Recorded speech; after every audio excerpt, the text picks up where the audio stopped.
¿Qué pues diremos? Dice Pablo, Romanos capítulo 6, versículo 1. Estamos estudiando, comenzando este capítulo. Perseveraremos en el pecado para que la gracia abunde. En ninguna manera.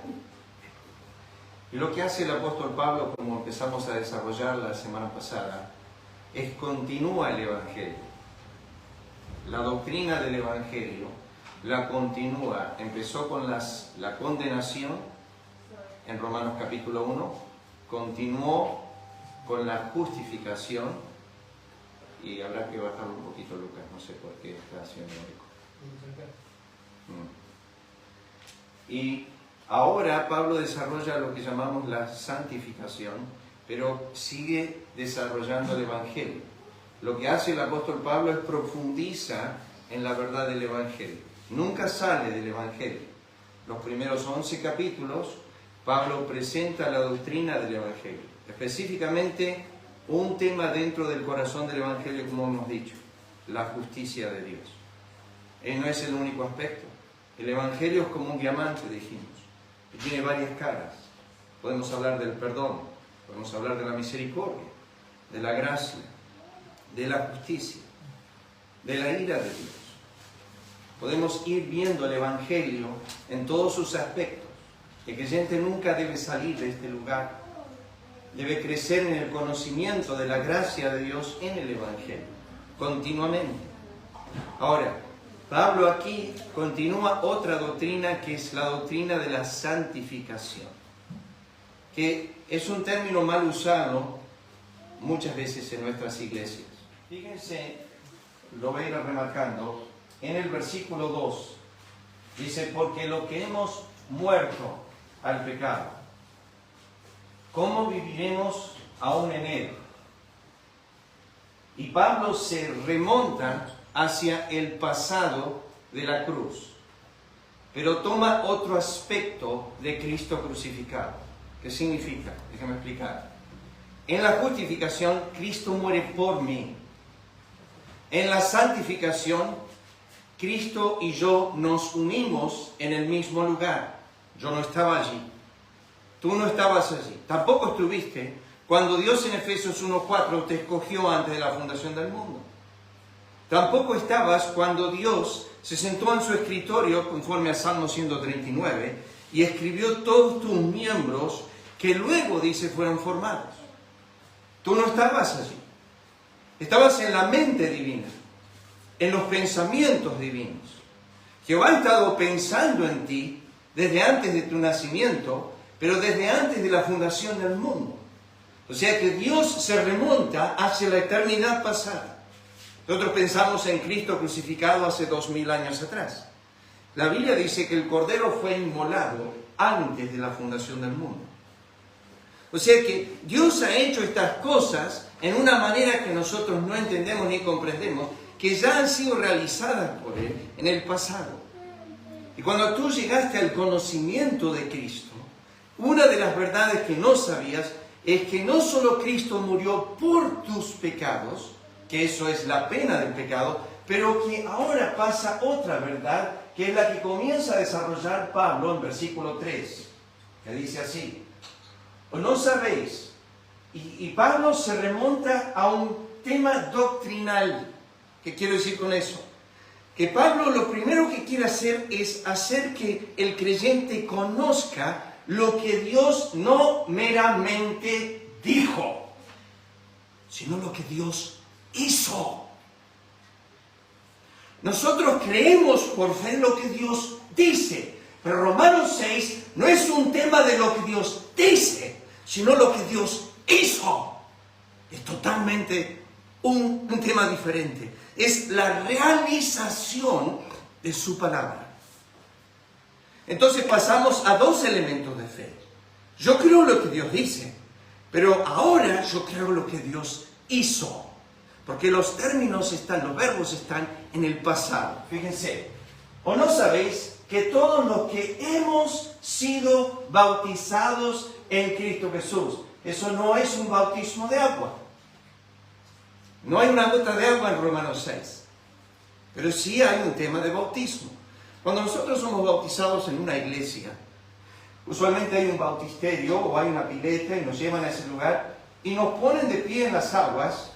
Y cuando nos ponen de pie, nos dicen, por ejemplo, ¿crees que Jesucristo es tu único y suficiente Salvador? Y estás de pie en las aguas. Te estás identificando con Cristo en su muerte. El tema ahí es, estás creyendo el Evangelio. ¿Qué es el Evangelio? Cristo murió, Cristo fue sepultado y Cristo resucitó. Esas tres verdades es la que Pablo está enseñando, pero ahora nosotros en unión con Él. En la primera verdad, la justificación, yo no estoy ahí. Cristo paga la ira de Dios por mis pecados. Él está solo. Pedro quiso ayudar. Dijo, yo iré contigo hasta la muerte. Pedro quiso participar en la justificación. Cristo dijo, Pedro, esta noche me vas a negar 3 veces. ¿Vos no vas a ir a la muerte conmigo? Y la Biblia dice que Dios, 2 Corintios 5, 19, Dios estaba en Cristo, reconciliando al mundo, no tomándoles en cuenta los pecados. Cristo en la cruz estaba tomando mi lugar como sustituto, estaba pagando la pena de mis pecados. Pero esto no es Romanos 6. Romanos 6 es yo muriendo al pecado como Cristo murió al pecado. Es el principio o la raíz de toda iniquidad que cometemos. Nosotros no somos pecadores porque pecamos. Pecamos porque somos en esencia pecadores. Porque Isaías dice, desde la cabeza hasta los pies, no hay cosa sana en él. Cuando Dios describe en Génesis 6:5 al hombre, dice, todo intento del corazón de ellos es continuamente el mal. Cristo miró a sus discípulos, los tenía a su lado, estaba dando una ilustración de la oración. Esto pasó en Lucas 11. En esa conversación que tuvo con ellos, en ese momento les habla acerca de hacer el bien y de dar buenas dádivas. Y en ese momento Jesús, mirando a sus discípulos, les dice esto: ¿cómo podéis vosotros, siendo malos, sabéis dar buenas dádivas a vuestros hijos? Ahora yo un poco, pausa acá un momento, hermano, y pienso, si yo estoy teniendo 12 discípulos alrededor de una mesa, y les estoy enseñando el Evangelio, y les estoy enseñando el temor de Dios, yo no los voy a mirar a ellos y decir, ustedes son toda una porquería. Ustedes son todos malos. Sin embargo, Jesús en esa mesa redonda los miró y dijo, vosotros sois malos, pero sabéis dar buenas dádivas a vuestros hijos. Es lo que he dicho una y otra vez. Yo tengo acá un vaso de agua. Si yo doy este vaso de agua ahora a Nahuel, porque yo le doy una buena dádiva, no me hace a mí bueno. Yo sigue siendo malo. El dar la dádiva no cambia lo que yo soy. Yo para cambiar lo que yo soy tengo que cambiar de raíz lo que yo soy. Cristo dijo, si vosotros siendo malos podéis dar buenas dádivas a vuestros hijos, ¿cuánto más vuestro Padre Celestial, que en esencia es bueno, dará dádivas? Dios es en esencia bueno. Y lo que hace, lo hace en la esencia de su bondad. Nosotros no somos así. Somos naturalmente malos. Y déjeme decirte esto, espero que no sorprenda, pero es una realidad. Lo que hace el poder de Dios en la cruz, en la santificación, es destruye el poder del pecado, pero no quita la presencia del pecado. ¿Qué quiere decir? Hay 3 pasos de tu salvación. La primera es lo que llamamos la pena del pecado. Cristo pagó la culpa de esa iniquidad. No lo entendemos, no entendemos cuán profundo fue, porque, como dijo el puritano Flavel años atrás, en una conversación que tuvo Dios el Padre con Dios el Hijo en la eternidad pasada, cuando el Hijo le dijo al Padre, yo pagaré todo. Y el Padre lo miró al Hijo y dijo, pero ¿entiendes que no te voy a escatimar? Que no te voy a perdonar, que vas a pagar hasta el último cuadrante, que toda la deuda de ellos la vas a pagar por completo. Y Cristo miró al Padre y dijo, lo haré, pagaré todo. Y cuando Dios empezó a vaciar su ira sobre el Hijo, el enojo que Él tenía por mis iniquidades, Cristo bebió la copa completa de la ira de Dios por todos mis pecados, de tal forma que cuando acabó de ver esa copa, la invirtió en el Calvario y quedó absolutamente seca, no cayó una sola gota. Y cuando Él clamó, dijo, Tetelestai, consumado es, lo pagué por completo. La pena estaba pagada. Tú no tienes que preocuparte de pagar una deuda con Dios. Él la pagó por completo.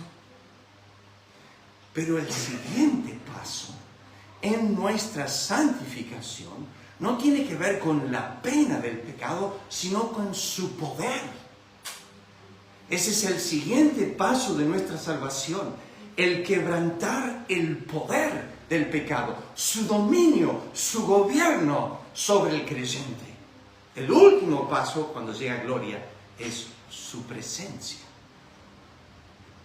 Trata con la pena del pecado en la cruz, con el poder del pecado en mi santificación y con la presencia del pecado en mi glorificación. En mi glorificación yo voy a aparecer en el cielo, no voy a tener una gota de pecado en mí. Yo voy a decir, wow, nunca experimenté esto. No hay un día, no hay una hora que yo no peco. Yo peco continuamente. Y la Biblia dice en Romanos, si ustedes fíjense, lo empezamos a estudiar, pero dice Romanos 3, hemos sido bautizados en Cristo Jesús, significa ser sumergidos. Hemos sido bautizados en su muerte. Pablo empieza ahí. Versículo 4 introduce el segundo paso. Entonces, estás en las aguas del bautismo y estás de pie. Y enseguida en versículo 4 dice, porque somos sepultados juntamente con Él. Ahora quiero que noten ahí, en rosadito, por ahí no se ve bien. Con Él, ¿lo ven a este con Él acá? Quiero que remarquen esto ahora. Porque esta es la doctrina que empieza a enseñar en la santificación. Es nuestra unión con Cristo. Es nuestra identificación con Él. Escuchen, fíjense cuántas veces aparece. Romanos 4, 6, 4 dice con Él.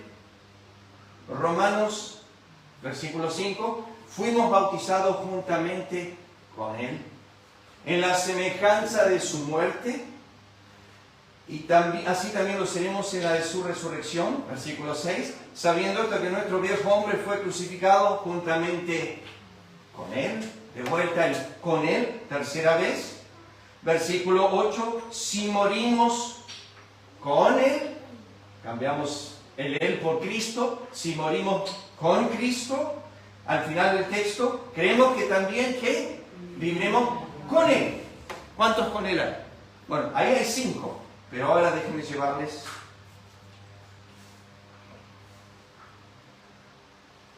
Eso fue la semana pasada. Miren los con Cristo del Nuevo Testamento. Son los acá. Muertos con Él. Gálatas 2.20. ¿Alguien se acuerda de lo que dice Gálatas 2.20? Con Cristo estoy juntamente crucificado. Escuchen el verbo de Pablo. Escuchen el verbo. Con Cristo estuve, dice Pablo. Con Cristo estaré. ¿Con Cristo qué dijo Pablo? Estoy. Presente. Presente. Con Cristo estoy crucificado. Y ahora dice Pablo, acá es la explicación de la vida cristiana. Ya no vivo yo. ¿Por qué? Porque morí en Cristo en la cruz. Mas vive Cristo en mí. Y lo que ahora vivo, lo vivo por la fe del Hijo de Dios, el cual me amó y se entregó a sí mismo por mí. Gálatas 2.20 habla acerca de una co-crucifixión con Cristo, no por los pecados, sino por el pecado. Morir al pecado, quebrantar el poder. Ya lo vamos a ver más. Pero fíjense, muertos con Cristo, Romanos 6.4, sepultados con Cristo, Romanos, hay también en Romanos 6.4, pero fui a Colosenses 3.1. ¿Alguien puede citar Colosenses 3.1?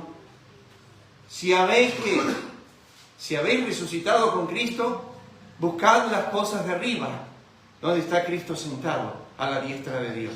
Escuchen, esto es resucitados con Él. Un creyente debería tener la mirada ¿en qué dirección? Hacia el cielo. Gracias, Augusto. Hacia arriba. Un creyente no debería estar afanado y preocupado por el tiempo presente. Pablo dijo esto a los corintios, no mirando las cosas que se ven, que son temporales, sino las que no se ven, que son eternas. Vivo, Pablo dijo, con mi mirada en las cosas que no se ven. Es una paradoja, ¿no? La Biblia dice que Moisés salió de Egipto como viendo al invisible, porque tenía puesta la mirada en el galardón. ¿A dónde tenía puesta su mirada? En lo eterno. Escuchen, entonces, Colosenses dice, si se habéis resucitado con Cristo, poned la mira en las cosas de arriba. Vida juntamente con Él. Efesios 2:5 dice, nos dio vida juntamente con Cristo. Estaba muerto Cristo. ¿Sí? Yo también estaba con Él. ¿Y qué dice la Escritura? Dios nos consideró a ambos unidos en el Calvario, muertos juntamente al pecado. Y en ese momento, cuando infundió vida al Hijo, me infundió vida a mí. Nos dio vida. ¿Qué vida? La misma vida. Ya vamos a ir ahí. No, quizás no lleguemos hoy. Efesios 2:6 dice, sentados juntamente con Él. Lo dije la semana pasada. Lucas tiene un celular ahí. Ese celular es menos real que la realidad de, dice la Biblia, que Lucas está ya sentado con Cristo en lugares celestiales. Estás asegurado de eso, porque se basa en lo que Dios hizo, no lo que tú haces. Estamos tan preocupados como creyentes de que nuestra salvación depende de algo de nosotros. Alguna aceptación. Si me porto bien hoy, Dios me va a bendecir más. Si me porto mal, no me va a bendecir menos. ¿Se acuerdan la ilustración que siempre doy de la inmutabilidad de su amor? Hablamos de Dios y su amor es como la línea derecha, así en el tiempo. Dice, con amor eterno te amo. La nuestra es como la del corazón, un electrocardiograma. Nosotros lo amamos, no, sí, más frío, a veces cerca, a veces lejos. Y fíjense, en esa línea subimos y bajamos así a través del tiempo. Y su línea sigue igual. Cuando yo lo estoy amando de cerca, Él me ama. Y cuando yo bajo, Él me ama. Y cuando yo subo, Él me ama. Y cuando yo bajo, Él me ama. Y cuando estoy cerca, Él me ama. Y cuando yo me enfrío, Él me ama. Él es el mismo siempre.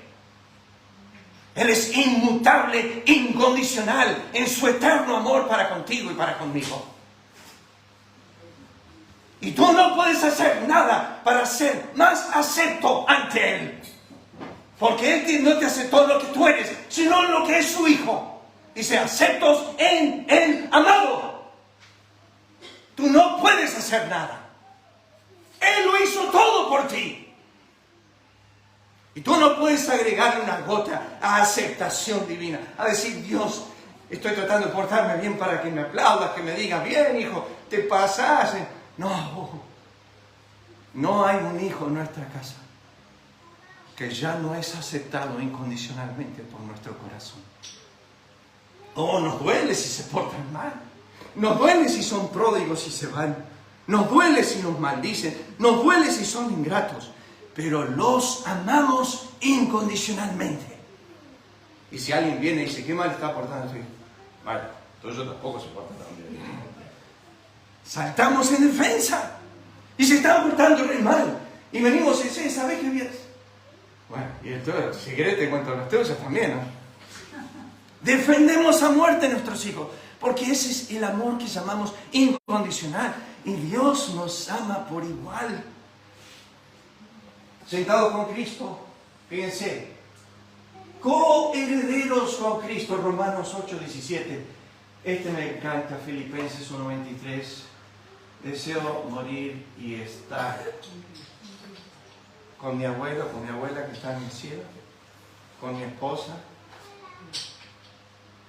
con mi suegra. No es una broma.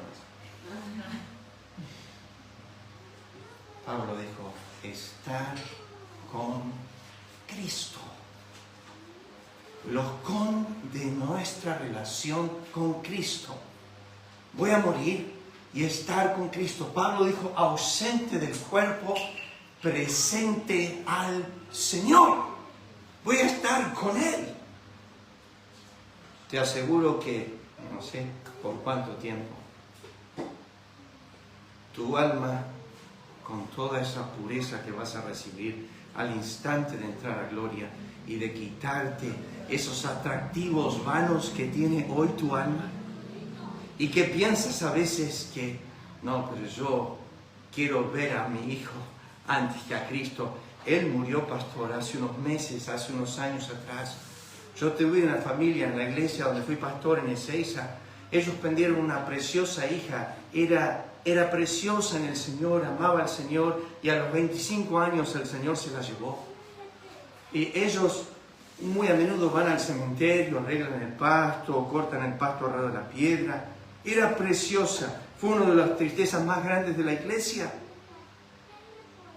Pero yo conozco a mi amigo Hugo, que él diría, yo voy a morir y anhelo ver a mi querida Ivana, pero voy a morir para estar con Cristo. Con Cristo.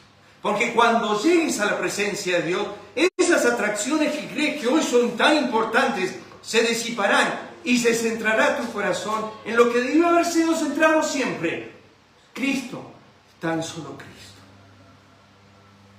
Que hoy tienes otras atracciones, pero es por tu carne, es por la presencia del pecado que corrompe tus deseos. Y que tú piensas, pero yo, ¿sabes lo que anhelo, pastor? Es servir a Cristo sin cansar. Es servir en la iglesia, es servir a los hermanos. Cuidado con ocuparte tanto del trabajo del Rey, que pierdes el enfoque del Rey mismo. Es Cristo, tan solo Cristo. Pablo lo dijo a los Colosenses, para que Cristo sea en todo y en todos, estar con Cristo. Y después, Colosenses 3:3, escondido con Cristo. ¿Saben qué es esa verdad, hermanos? Eso pasó en el huerto. En Génesis capítulo 2, cuando Adán pecó, hizo algo con su esposa. ¿Se acuerdan lo que hizo? Se hizo algunos trajes de higuera para cubrirse, como hacemos nosotros cuando pecamos. Tratamos de ocultar lo mejor posible, como hizo David. Mató al esposo, se fue y se casó con ella, la trajo a su casa porque se enteró que estaba embarazada. Y bueno, hizo todo lo posible para cubrir todo su pecado. Y, calmado y todo, parece que nadie lo vio. Esto pasó, lo pudo poner bien abajo de la alfombra, tranquilo, y pasaron 9 meses. Y hay una sola frase en 2 Samuel 11. Jehová lo vio y le desagradó. Y no hay más comentario de Dios por 9 meses. Al cabo de los 9 meses, cuando nace el niño, viene el profeta Natán y le dice, ¿sabes que se cometió una injusticia en tu reino?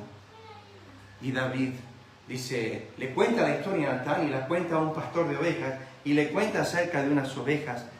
Y David se encariña con la historia porque es re tierna la historia de Natán.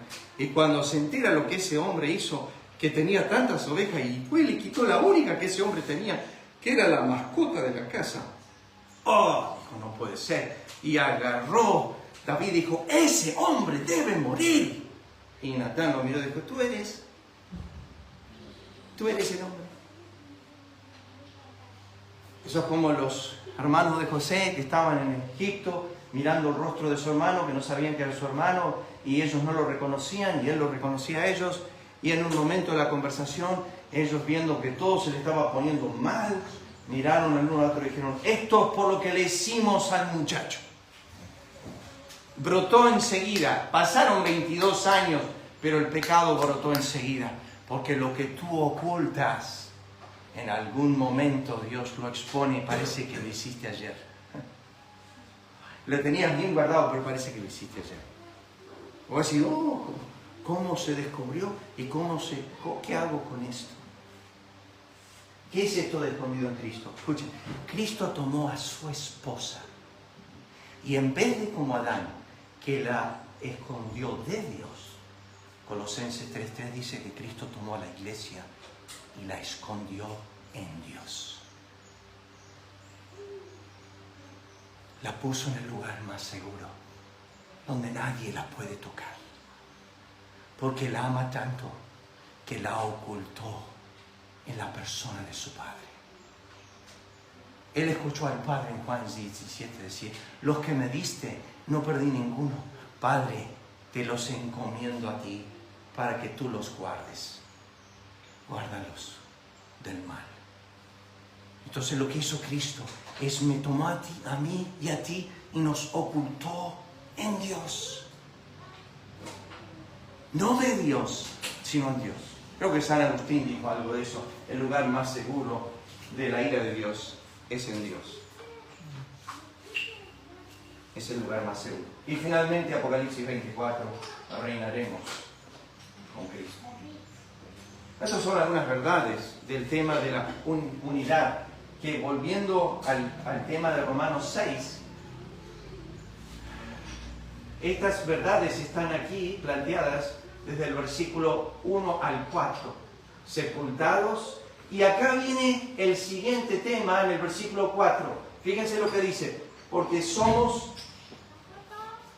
mira un segundo la hora, bueno, me quedan 10 minutos, ya termino. Porque somos sepultados juntamente con Él para muerte por el bautismo. Ahora escuchen esta siguiente frase. Esto es crucial al tema de la santificación. Escúchenlo. A fin de que como Cristo resucitó de los muertos por la gloria del Padre. Acá tengo que pausar, hermano, porque esta es la verdad que nosotros a veces olvidamos, que la resurrección de Cristo mostró la excelencia de la gloria del poder de su Padre. Efesios 1, vamos a ir un momento, creo que tengo Efesios acá.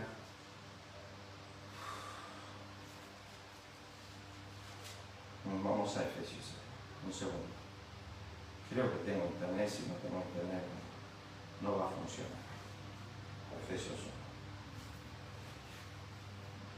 Sí, está. Miren esto un segundo. Voy al versículo. Estoy acá, en el versículo 18. Alumbrando los ojos de vuestro entendimiento para que sepáis cuál es la esperanza del que los ha llamado y cuál es la riqueza de la gloria de su herencia en los santos. Y versículo 19. Cuál es la supereminente grandeza de su poder para con nosotros, los que creemos, según la operación del poder de su fuerza, la cual operó en Cristo, resucitándole de los muertos y sentándole a su diestra en lugares celestiales. O sea que Dios utilizó su poder para resucitar a su Hijo y para sentarlo en gloria. Cristo está sentado en gloria y resucitó a los muertos por la demostración del poder de Dios. ¿Qué estoy diciendo con eso? Bueno, esto es lo que estoy diciendo. Miren Romanos capítulo 6, versículo 4. Porque somos sepultados juntamente con Él para muerte por el bautismo. ¿Quién hizo eso, clase? ¿Quién me sepultó a mí en la muerte de Cristo? ¿Quién? Lucas dice Dios. ¿Estaba Lucas hace 2000 años atrás en el Calvario cuando esto pasó? No. Entonces tuvo que ser alguien fuera de mí, porque yo no estaba. Lo tuvo que hacer alguien. ¿Quién lo hizo? Como dice Lucas, Dios. ¿Pero qué sigue?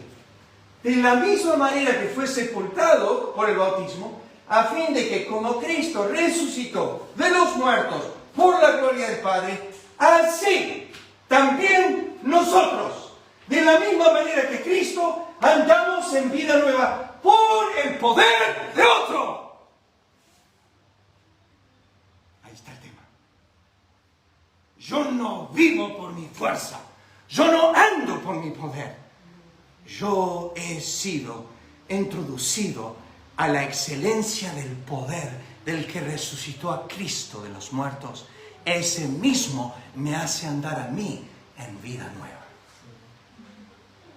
Es el mismo poder que lo resucitó a Él, que a mí me dice, sé santo. Y tú dices, no puedo. Y Dios dice, ya sé, yo sí.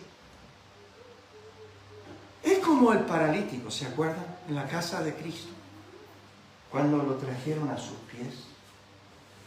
Jesús miró al paralítico y le dijo, hijo, tus pecados te son perdonados.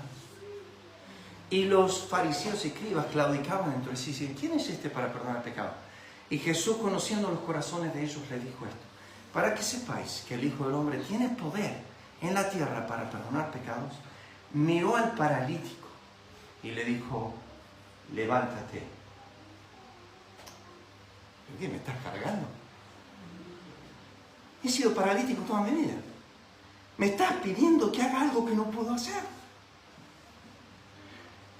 Levántate, toma tu lecho y anda. En ese momento, en ese instante, la palabra, el mandato imperativo de Cristo, al que llegó a los oídos del paralítico, le dio el poder para hacer lo que le estaba demandando hacer. El paralítico se levantó, tomó su lecho y anduvo por el mandato imperativo de Cristo. Él no lo podía hacer nunca, pero por primera vez en su vida escuchó la voz imperativa de Cristo y se le infundió un poder en sus huesos y en sus piernas y se levantó y obedeció. No porque él lo podía hacer, sino porque Cristo le dio el poder para hacerlo. Cristo le dio en ese momento el poder para hacerlo. Y Pablo dice a los romanos, como Cristo fue resucitado de los muertos por la gloria del Padre, y saben que es interesante que los comentaristas ahí, no tengo unos cositos, voy a comprar uno de esos que circulan así para que parezca más profesional. La gloria del Padre es las perfecciones de Él. Específicamente en el Nuevo Testamento, cuando empecé a estudiarlo, la perfección de la resurrección es el atributo de su poder. Y es esto que Pablo dice. Él nos pide andar en vida nueva y nosotros aislamos ese texto. Así que levántense, muchachos, y empiecen a obedecer a Dios, hagan los mandamientos de Dios, obedezcan a Dios. No, eso no, la Biblia no dice eso. La Biblia dice que andemos en vida nueva, así como Cristo resucitó de los muertos. Necesitamos que la gloria del Padre nos infunda el mismo poder que le dio a Cristo. Y eso está en todo el Nuevo Testamento. Eso está en todo el Nuevo Testamento. Mauro vino a casa ayer. Estábamos sentados en la mesa. Y siempre me dice, Colvito, ¿aprendiste algo esta semana? Y le dije, estoy aprendiendo algo que no había visto nunca. Me dijo, ¿qué cosa? Que el mismo poder que resucitó a Cristo de los muertos es el que nos pide andar, caminar en vida nueva. ¿Cuántas veces esto lo ilustra el Señor? ¿Saben? Déjenme terminar esta mañana con esto. Lamentablemente ni empezamos el tema. Tenía tanto para decir. No empezamos, sinceramente no empezamos con la mitad, pero vamos lento. ¿Qué va a hacer? Ustedes conocen la ilustración de Juan 11, Lázaro está muerto. Está muerto, está en la tumba, muerto. Cristo dijo, remuevan la piedra.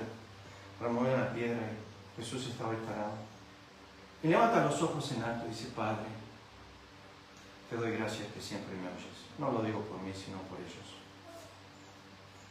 Y cuando terminó de orar, ustedes tienen que razonar esto, queridos hermanos. ¿Quién en un funeral dice, Padre, te doy gracias por esto? Está loco el tipo. Está dando gracias a Dios por alguien que está muerto. ¿Qué le pasa? El Señor dice, Padre, te doy gracias. Y enseguida el Señor mira hacia la tumba y llama a ese hombre muerto por nombre. Worsby dice, si hubiese dicho, sal fuera, hubiesen salido todos los muertos. Por eso lo llamó por nombre. Le dijo, Lázaro, sal fuera. Hasta hoy, queridos hermanos, Yo he estado en un montón de velatorios fúnebres, entierros, y jamás he podido hablar con un muerto y que me responda. Es más, he estado en velatorios donde las personas están tan angustiadas por la persona muerta que se han tirado arriba del cajón y arriba del cuerpo, han enterrado sus uñas en la carne de la persona muerta y le gritan en la cara: ¿por qué te moriste? ¿Por qué me dejaste? Lo he visto, y la pobre persona que está ahí, ella no siente nada, no escucha, no va a responder, está muerto. La única persona que le puede hablar a un muerto es Cristo. ¿Por qué? Porque Él es el autor de la vida. ¿Por qué? Porque Él es la resurrección y la vida. Porque Él puede mirar a una niña muerta y decirle: Talita cumi, levántate. Y Él no habló a los oídos ahí. Él fue a lo más hondo, profundidades de donde estaba esa niña, quizás en el seno de Abraham. Y desde ahí la llamó Talita cumi, sal fuera. Él fue a las profundidades, Lázaro decía 4 días que estaba muerto. Él fue a las profundidades del seno de Abraham. Y ahí esa voz llegó hasta esas profundidades. Y le dice: Lázaro, sal fuera. Y Lázaro asciende a su cuerpo, se une su espíritu, su alma, al cuerpo que ya está hediendo, pudriéndose en corrupción, como dijo Marta. Y Dios restaura todo eso en ese momento. Y Lázaro sale. Y si tú estabas ahí y yo estaba ahí, diríamos: ese hombre vive por la palabra de ese. Ese hombre vive por la palabra de ese hombre llamado Cristo. Y nos sentaríamos a la mesa y veríamos que está viviendo. Y si tú me preguntarías: ¿cómo vive Lázaro? Vive por él. Vive por él. Lo que pasa es que cuando tú estabas en el vientre de tu madre y saliste de ahí, tú no escuchaste la voz de Ezequiel, capítulo 16, que dice: vive. Porque tú vives hoy por el mismo poder que resucitó a Lázaro de los muertos. El poder que te sostiene a ti es el mismo poder que resucitó a Lázaro. Tú vives por la palabra de Dios. Por su voluntad existes. No hay otro motivo por el cual tú vives. Bueno, es esa palabra viviente que le dijo a Lázaro: levántate y anda. Y Lázaro salió de esa tumba con vida nueva y comenzó a andar por la palabra de Cristo. De la misma manera, Romanos 6:4, nosotros andemos en vida nueva. ¿Qué nos hace vivir en vida nueva? Ahí es donde quiero ir la semana que viene. ¿Qué es lo que Dios hizo para que yo ande en vida nueva? ¿Qué es lo que Dios hace para que yo ande en vida nueva? La palabra del Dios viviente, la palabra de Cristo me hace andar. Oh, hay más de 1050 imperativos en el Nuevo Testamento. Si yo no podía cumplir la ley, ¿qué me hace pensar que yo puedo cumplir estos imperativos? Son todos por medio de Cristo, su poder, que yo puedo hoy andar a la luz de su presencia. No hay otro motivo. Pero vamos a seguir desarrollando. Vamos a orar. Padre eterno, gracias por este tiempo juntos. Enseña nuestros corazones, inclina nuestro corazón. Perdónanos por la falta de fe que tenemos y la falta de creer, no lo que meramente has dicho, sino lo que has hecho a nuestro favor. Pues el Evangelio es mucho más y más extenso y más profundo de simplemente estas 4 cosas quiere que Dios sepas. Bendice tu palabra a los hermanos aquí en la de Julio. Gracias por las visitas de Lorena, de Fátima, de Daniel. Ahora rogamos, Señor, que podamos serles de ánimo y ellos a nosotros, crecer juntamente en el conocimiento de tu gracia, de tu favor inmerecido para con nosotros. Escribe tu ley en nuestros corazones y que pueda perdurar en la semana, que podamos pensar en estas cosas. Lo pedimos en el nombre de Cristo. Amén. El Señor le bendiga.